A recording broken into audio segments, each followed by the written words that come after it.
कुछ खुद पर बीती बातें कुछ औरों से चुनकर लाता हूँ। मेरा नाम है आकाश, कहानियाँ सुनाता हूँ।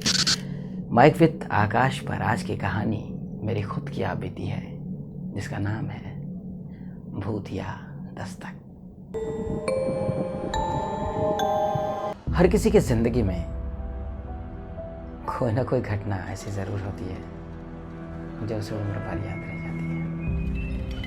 आपकी ज़िंदगी में भी ऐसी कोई घटना ज़रूर होगी। एक ऐसी ही घटना मेरी ज़िंदगी में भी घटी जो मुझे उम्र भर याद रहेगी। बात तब की है जब मेरी उम्र कोई 7 या 8 साल की रही होगी। वो दिसंबर का महीना था, सर्दी थी। मेरे किसी रिश्तेदार में किसी की मौत थी। परिवार वालों का वहाँ जाना ज़रूरी था, लेकिन घर में मुझे जाने की इजाज़त नहीं। सब लोग चले गए और मुझे घर में अकेला रहना था। उस दिन नानी भी आई थी। जाते जाते नानी ने कुछ कहा था कि रात गए अगर कोई दरवाजे पर दस्तक हो तो खोलना मत। हो सकता है जाने वाले रिश्तेदार तुमसे आखिरी बार मिलने आए। हाँ, बेशक मेरी उम्र उस समय 7-8 साल थी, पर मैं इतना समझदार तो था ही कि सच और वहम में फ़र्क समझ सके। खैर, सभी लोग चले गए थे और मैं घर में अकेला था। रात को 9-10 बजे मैंने खाना खाने के बाद दरवाजे और खिड़कियों को अच्छे से बंद कर लिया।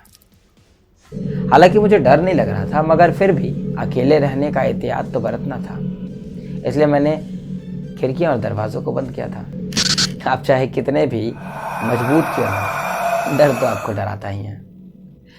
मैं तकरीबन 11-12 बजे तक टीवी देखता रहा, फिर टीवी बंद कर दी और सोने की तैयारी करने लगा। न जाने क्यों बार बार नानी की बातें याद आ रही थी। क्या सच में कोई मरने के बाद किसी से मिलने आ सकता है, या ये सिर्फ अंधविश्वास है? वैसे मुझे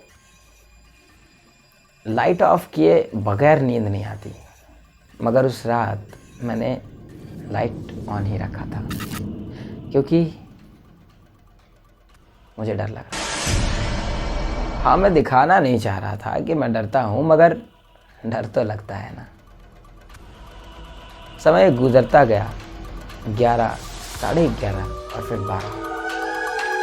लोगों के बीच ना ये बातें बहुत फैली हुई हैं कि भूतिया चीज़ों का एक वक्त होता है। जैसे हमारे स्कूल जाने का एक वक्त तय होता है, हमारे ऑफिस जाने का और हमारे बाकी कामों का भी एक समय तय होता है, उसी तरीके से भूतिया एक्टिविटी की भी एक समय तय होती है। भूतों के आने का समय 12 बजे निर्धारित होता है। 12 बजे 12 बज चुके थे। 12:30 बजे मुझे लगा अब कोई नहीं आएगा, क्योंकि 12:30 बज गए हैं और उनका भूतों का आने जाने का वक्त ख़त्म। मेरे दिमाग में ये बातें आई ही थी कि अचानक दरवाजे पे दस्तक हुई। किसी ने दरवाजे को धकेलने की कोशिश की। मैं डरा हुआ था। मुझे लगा कि वाकई वो रिश्तेदार मेरे दरवाजे पे आ गए।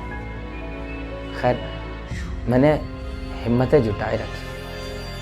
खैर, 1 से 2 कोशिशों के बाद उनकी वो कोशिशें नाकामयाब हुई और दरवाजे का खटखटाना बंद हुआ। मुझे लगा चलो, वो चले गए। थोड़ी देर शांति रही और फिर वो दस्तक दोबारा मेरे सिरहाने वाले खिड़की से आई। कोई खिड़की को धकेल रहा था। मेरी हालत पूरी हो चुकी थी। जाड़े की वो सर्द रात में भी मुझे पसीना आ रहा था। मैंने चादर ओढ़ रखी थी, जिसे मैंने अपने सर के ऊपर तक ढक लिया था। और अपनी आंखों को जोर से बंद कर लिया था।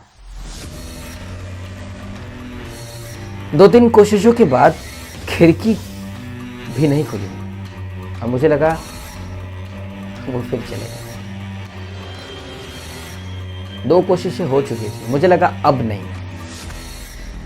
आपको सुनकर जितना कम डर लग रहा है, उस स्थिति में जब मैं वहां पड़ा था तो सोचिए मेरे डर का क्या हालत होगा।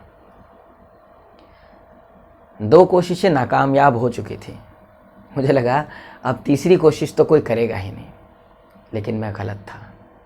तीसरी कोशिश हुई और वो मेरे सामने वाली खिड़की से ठक ठक ठक ठक ठक ठक और धड़ाम से खिड़की खुली। शायद इस खिड़की को बंद करने में मुझसे कोई चूक हो गई। मुझे साफ महसूस हुआ कि कोई खिड़की के रास्ते से कमरे में दाखिल हुआ है। खिड़की से लगकर ही मेरा बिस्तर था। कोई बड़ी आहिस्तगी से मेरे कमरे में उतरा और मेरे बेड पर आ गया। उस रात मैंने लाइट ऑन रखी थी। वो धीरे धीरे मेरे पैरों के पास आ गया। मैंने ये जानने के लिए, ये महसूस करने के लिए कि क्या वाकई कोई कमरे में है या ये सिर्फ मेरा वहम है, मैंने अपने पैरों से उसे टटोल कर देखा। वहाँ वाकई कुछ था, कोई तो चीज़ थी जो मुझे गुदगुदा महसूस हुआ। मैंने अपने आप को समेट लिया और अपने पूरे बदन को सिकोड़ लिया। वहाँ कोई तो था। मैंने चादर से ही झांक कर देखने की कोशिश की।